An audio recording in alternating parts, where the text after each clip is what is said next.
राम राम भाइयों। जैसे कि मैंने आपको बताया था कि मैं आपको अब ड्रिल का नोमेनक्लेचर सिखाऊंगा। पिछली वीडियो में मैंने आपको टैप का नोमेनक्लेचर सिखाया था। आज मैं आपको ड्रिल का नोमेनक्लेचर सिखा रहा हूँ।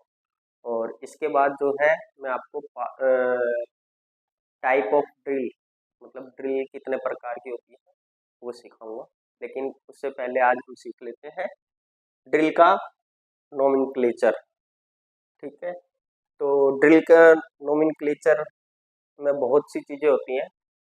ड्राइंग भाई साहब पहले ही बना लिया मैंने, क्योंकि वीडियो लंबी हो जाती है तो फिर लोग देखते नहीं है ज़्यादातर। और वीडियो को पूरा देखना, सभी पार्ट का बताऊंगा कि कैसे कौन सा पार्ट क्या काम कर रहा है, उसका एंगल क्या है, क्या रोल रहता है, किस मेटल पे एंगल चेंज होगा, किस मेटल पे एंगल चेंज नहीं होता, मेन एंगल क्या होते हैं, वो मैं सब आपको इस वीडियो में सिखाऊंगा। लेकिन उससे पहले मैं रिक्वेस्ट करना चाहता हूँ, जो भाई मेरे इस चैनल को देख रहे हैं और सब्सक्राइब नहीं किया है, तो सबसे पहले वो सब्सक्राइब करें, वीडियो को लाइक करें और शेयर करें। तो आगे बढ़ते हैं हम ड्रिल के नोमेनक्लेचर के ऊपर। ड्रिल कुछ इस टाइप में दिखती है और उसमें क्या रहता है, एक तो ड्रिलिंग बॉडी होती है, उसका सैंक होता है। ये जो मैंने आपको बना के दिखाया है, ये चक वाली, यानी जिसको हम नॉर्मल ड्रिल बोलते हैं, ये चक में बनती है। ठीक है, एक होती है मशीन ड्रिल, वो डायरेक्ट मशीन के आर्म में लग जाती है और इसको जो है चक में पकड़कर फिर आर्म में लगाना पड़ता है। तो सबसे पहले इसमें एक ड्रिलिंग का पार्ट होता है जिसमें फ्लूट होते हैं, उसको हम बॉडी बोलते हैं, और जिसको हम पकड़ते हैं उसको हम शैंक बोलते हैं। ठीक है, और ड्रिल के जो बॉटम साइड में हम एक एंगल बनाते हैं, कटिंग एज होती है, उसका एक पोर्शन आप देखोगे कि हाफ राउंड टाइप में दिखता है, जिसको हम फ्लैंक बोलते हैं। एक माइनर सी लाइन आप देखोगे ड्रिल के ऊपर बनी रहती है, जिसको मार्जिन बोलते हैं। लैंड मार्जिन के साथ में जो भी पोर्शन आपको मिलता है उसको हम लैंड बोलते हैं, और जो आपको बिल्कुल खाली पोर्शन मिलता है उसको हम फ्लूट बोलते हैं। ठीक है, और जो हमारी कटिंग कटिंग जहां से हमारी होती है उसको हम टिप बोलते हैं। टिप के आगे हम देखते हैं कि एक एज बनी होती है जिसको हम चीजल एज बोलते हैं, और ये जो है डिफरेंट मेटल की होती है। अलग अलग मेटल के लिए अलग अलग मेटल इनका यूज होता है। ठीक है, ये तो हो गई हमारी ड्रिल की बॉडी, कि ड्रिल की बॉडी में हमारे पार्ट क्या क्या हो गए। अब हम बात कर लेते हैं उसमें एंगल की, और जो भी अभी हमने बताया कि मार्जिन, लैंड, फ्लूट, टिप। अब इसको थोड़ा सा इलेबोरेट कर लेते हैं थोड़ा सा। मार्जिन, मार्जिन को आप देखोगे कि आपको हल्का सा वहां पर जो है ना, हाइट में एक स्क्वायर टाइप में पॉइंट मिलेगा, जो आपको दिखेगी उसको बोलते हैं मार्जिन। वो आप ड्रिल को जब उठा के देखोगे, वैसे तो मैं प्रैक्टिकली आपको ड्रिल दिखाऊंगा भी कि प्रैक्टिकल में क्या रहेगा, कि ड्रिल दिखाकर उसमें हर एक पार्ट को टच करके या पॉइंट करके मैं आपको दिखाऊंगा कि ये मार्जिन होता है, ये हील होता है, ये चीजल होता है। लेकिन फिलहाल अभी हम कर लेते हैं थ्योरी, और उसके बाद मैं आपको दिखाऊंगा प्रैक्टिकल। मार्जिन समझ में आ गया। अब उसके साथ में ये जो राउंड पोर्शन होता है उसका लास्ट एज, उसको हम बोलते हैं हील। और जो बीच में एक पॉइंट बना होता है जिसको हम चीजल एज बोल रहे थे, अभी लास्ट में यहाँ पे चीजल एज बोल रहे थे, तो उस एज का एंगल जब हम ड्रिल को शार्प कर लेते हैं तो वो एंगल होता है चीजल एंगल, जो कि सबसे बेस्ट होता है 135 डिग्री।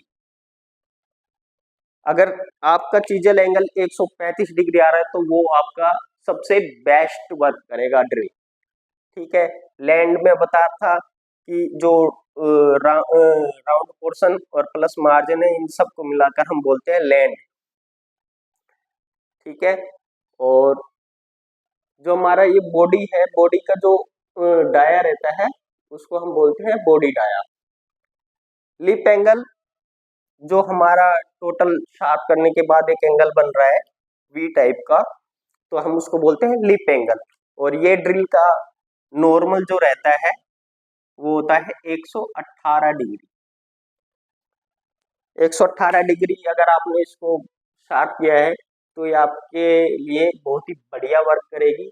और ये लिप एंगल जो है दोनों साइड से बराबर होना चाहिए, यानी ये सेंटर से देखेंगे तो ये वाला एंगल 59 डिग्री होना चाहिए और दूसरी साइड का भी एंगल 59 डिग्री होना चाहिए। आप देखोगे कि ये हेलिक्स बने हुए हैं। अब ये जो हेलिक्स है, इस हेलिक्स में डॉटेड मैंने सेंटर लाइन डाली है और फिर ये हेलिक्स को दिखाया हुआ है जिसको हम बोलते हैं हेलिक्स एंगल।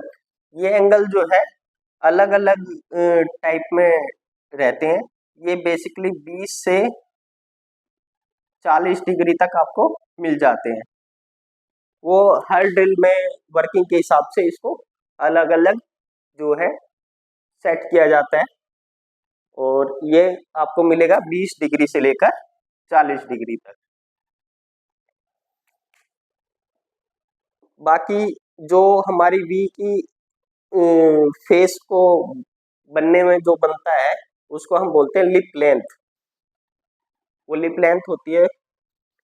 और जब लास्ट में हम देखेंगे कि हमारे फ्लैंक पे एक रिलीफ आ गया है जिसको हम क्लियरेंस एंगल बोलते हैं या रिलीफ एंगल बोलते हैं, जो कि होता है 8 डिग्री से लेकर 14 डिग्री तक।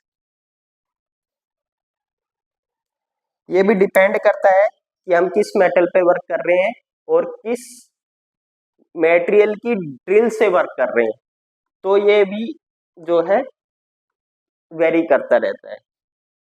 ठीक है, हमारा लिप एंगल जो है वो भी वेरी करता है कि हम किस मेटल पे वर्क कर रहे हैं और किस मेटल की ड्रिल से वर्क कर रहे हैं।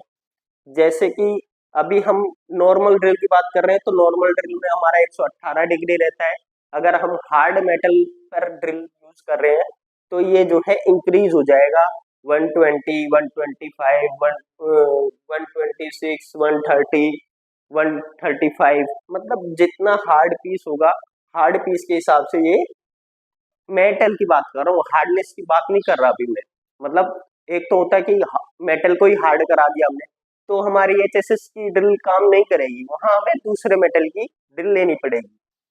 तो अभी जैसे हमारा हो गया एमएस, एमएस पे वर्क कर रहे तो हमारा 118 डिग्री चल रहा है, लेकिन हमने अभी मेटल चेंज कर लिया। अब हम मेटल क्या ले रहे हैं, एसएस ले रहे हैं। एसएस ले रहे हैं तो हमारा लिप एंगल जो है वो इंक्रीज हो जाएगा 130 के आसपास या उससे अबाव इसको करना पड़ेगा, तो वो एसएस के वर्क मेटल पे वर्क करेगी। ठीक है भाइयों, तो ये था हमारा नॉर्मल ड्रिल का नोमेनक्लेचर। तो आशा करता हूँ कि आपको ड्रिल का नोमेनक्लेचर सही से समझ में आया होगा। इसके अलावा मैं आपको जो है practically point two point drill के नोमेनक्लेचर को समझाने के लिए एक प्रैक्टिकल क्लास भी दूंगा। और अभी आज मैंने ये नोमेनक्लेचर सिखाया है, आगे मैं और भी चीज़ें सिखाने वाला हूँ। तो आपसे रिक्वेस्ट है, अगर आपने मेरे चैनल को सब्सक्राइब नहीं किया है तो सब्सक्राइब कर लें और वीडियो को लाइक करें, शेयर करें। धन्यवाद।